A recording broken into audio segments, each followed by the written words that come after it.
পুরুষে যাই আবার অনেক দূরাত থেকে গ্রামত থেকে ঘুরে ঘুরে আইনা মুতা দিয়ে আইনা চিরা টিরা শুকায় রইতে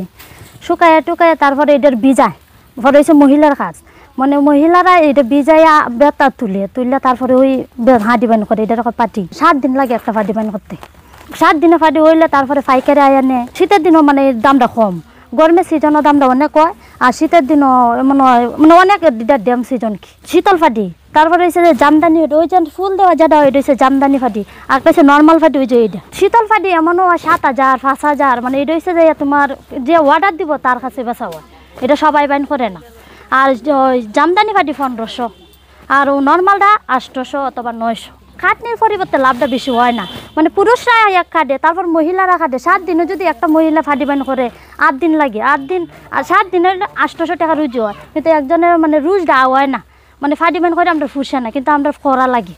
আমরা এটা কইরা অভ্যাস না হলে তো আমরা খাওয়ানো হইতো না মানে আমরা এই অভাবের কারণে আমরা ফাটি বান্ডি করি শীতল ফাটি প্রথম বেডটিরে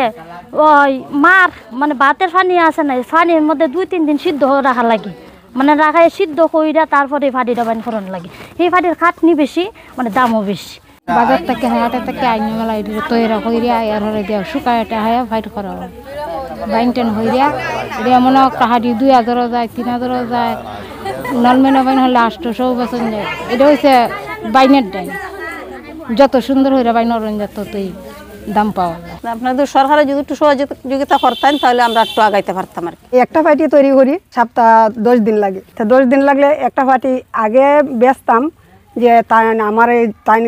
ঘুরিয়ে বেচতাম 2-3 হাজার টাকা বেচতাম এখন আমি বাইন করলে তাই তো মানে হাঁটাছড়া হরণ্যা তো এখন যদি আমি হাই কারেন্ট বেচতে চাই সুদা 1,500 টাকা হয় আমরা শিশুকাল থেকে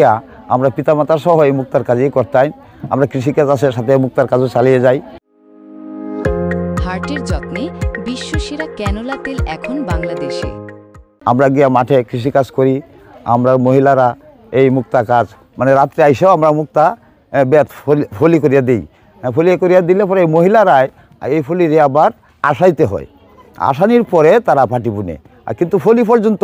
আমাদের পুরুষের এই অংশ থাকে প্রায় 150 বছর আগের এইটা আমরা এখানে প্রচলিত ছিল এখন